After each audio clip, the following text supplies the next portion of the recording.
Once upon a time, in a small town where people knew each other's names, but rarely each other's struggles, there lived a man named Daniel. He was a single father, not by choice, but by circumstance. His wife had passed away a few years earlier, leaving him to raise his 7-year-old daughter, Emily, on his own. Life had never been kind to Daniel, but he worked tirelessly as a mechanic, fixing cars all day and taking odd jobs in the evenings, just to make sure his little girl had food on the table and shoes that fit her growing feet. He lived humbly in a tiny 2-room house at the edge of town, where the roof leaked when it rained and the heater groaned in winter, but to Emily it was home, because her father's love filled every corner of it.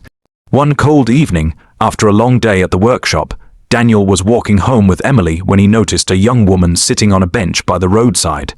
She looked lost, frightened, and entirely out of place in the shabby part of town. Her clothes were fine, her shoes polished, yet her face carried the look of someone who had nowhere to go. Daniel, though tired and carrying his daughter's school bag in one hand, paused. He had been through his share of nights wondering where kindness would come from, and he couldn't just walk away. "Are you all right, miss?" he asked gently. The girl hesitated, her eyes darting nervously. I missed my bus, my phone's dead, and I don't know anyone here. I just need a place to stay for the night." Daniel glanced at Emily, who clung to his arm. He had nothing much to offer, barely enough for himself and his daughter, but his heart knew what it was like to be stranded, to need help. "It's not much," he said after a pause, "but you're welcome to stay at our place for the night. At least it's warm and safe." The girl's eyes softened with surprise, and she nodded with gratitude. That night, the 3 of them sat around their small wooden table, eating the simple meal Daniel had prepared, rice and beans with a few slices of bread. The girl introduced herself as Clara. She was quiet at first, but Emily's innocent chatter slowly drew her out. Clara found herself laughing, something she hadn't done genuinely in a long time. Daniel noticed the way she watched his daughter, as if she had forgotten what it was like to be surrounded by simple love rather than wealth or appearances. The house was old, the couch she slept on uncomfortable, yet Clara felt safer there than she had in years. She wasn't just any ordinary girl. She was the daughter of a wealthy businessman, raised in mansions, surrounded by luxury, but starved of warmth. Arguments at home had pushed her to leave for a while, to see life outside her golden cage. She hadn't expected to end up in the care of a man who had so little, yet gave so much. The next morning, Clara watched Daniel prepare Emily's school lunch with quiet devotion. He carefully packed an apple, cut in slices because he knew his daughter's small teeth found it easier that way. He tied her shoelaces, checked her homework, and kissed her forehead before sending her off to school. Clara had never seen love so simple, so pure, and it stirred something deep within her heart. When she was about to leave, Clara tried to give Daniel some money as thanks. His pride flared, but he refused gently. "I didn't help you for money. Sometimes people just need kindness. I only hope, if one day Emily is ever lost, someone will help her too." His words struck Clara with unexpected force. She realized he had no idea who she was, no clue that she came from a world where people measured worth by wealth. He had given her shelter simply because he cared. Days passed, but Clara couldn't shake the memory of that humble home. She returned, this time with an excuse. She said she wanted to thank him properly, maybe spend time with Emily. Slowly, she became a part of their lives. She'd help Emily with schoolwork, bring along little things for her like storybooks, and sometimes sit with Daniel in the evenings talking about life. He told her about the struggles of raising a child alone, about the nights he went without so his daughter never had to.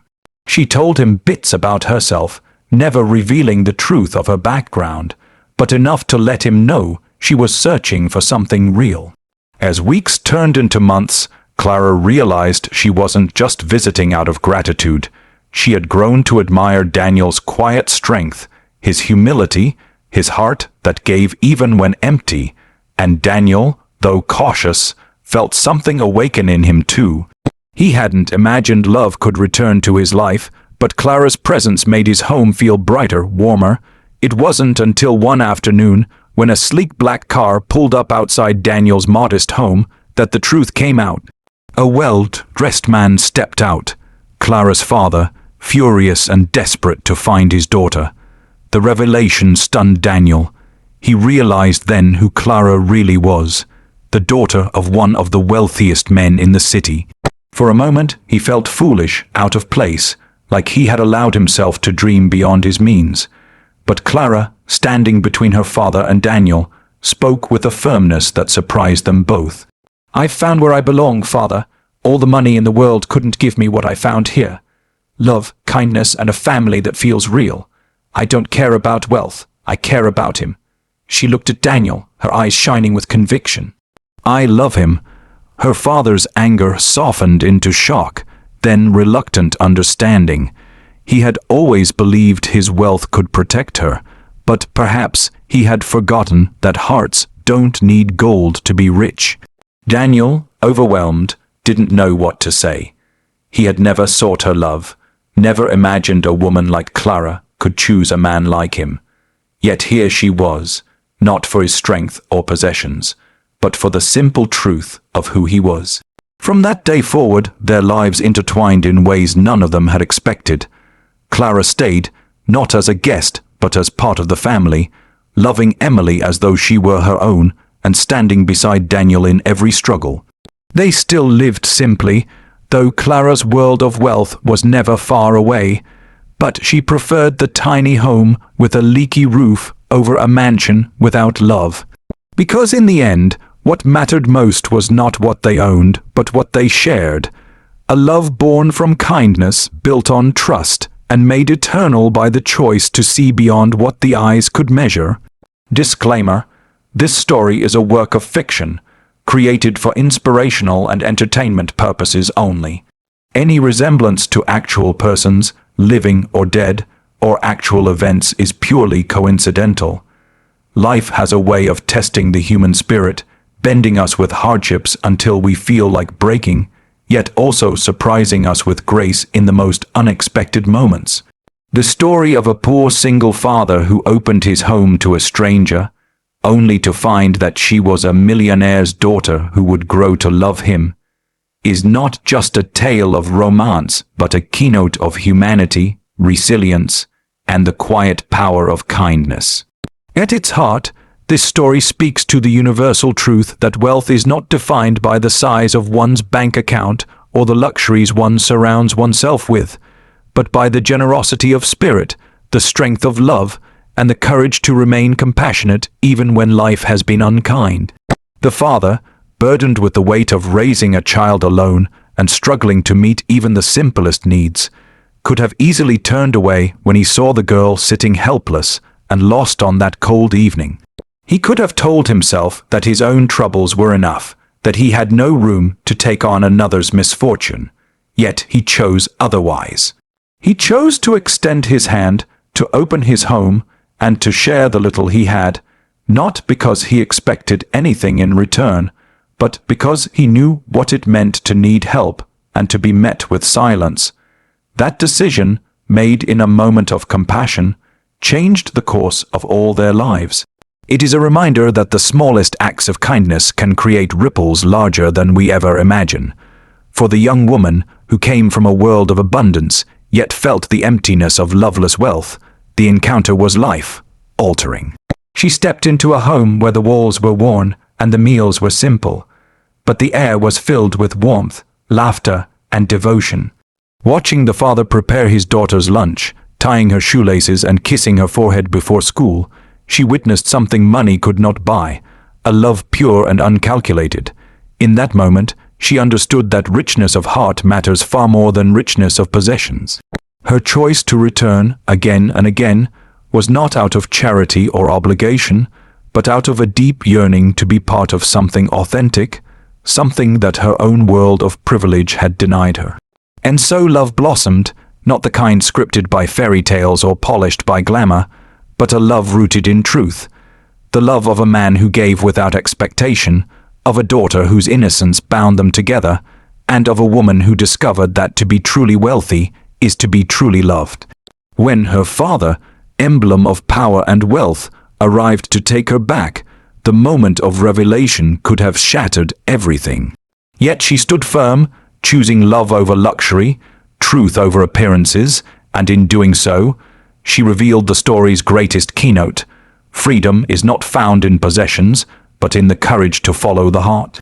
This story, though fictional, carries a resonance that reaches beyond its characters. It challenges us to ask ourselves, where do we place value in our lives? Do we chase wealth while forgetting kindness, or do we understand that a humble home filled with love holds more joy than a palace filled with emptiness? The keynote is simple yet profound. Kindness is the seed of transformation, and love is the harvest. When we choose compassion over indifference, when we choose authenticity over pretense, we allow miracles to unfold in the most ordinary of places.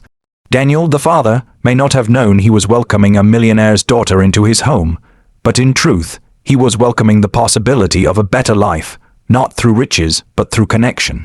Clara, the daughter, may not have intended to find love in a tiny house with peeling paint, but she found what no mansion could give her: belonging, purpose, and the chance to build a family not bound by wealth, but by heart. And together, they remind us that love knows no status, no boundary, and no measure other than the sincerity of the soul. To those who listen to this keynote, let it be a call to live differently, to see beyond appearances, to give without calculation, to love without condition, and to remember that every act of compassion, no matter how small, carries within it the power to change a life, perhaps even your own. For in the end, what remains is not what we have stored in vaults or displayed in mansions, but what we gave of ourselves, what we shared of our hearts, and the love we left behind in others' lives. That is the keynote of this story, and it is also the keynote of life itself.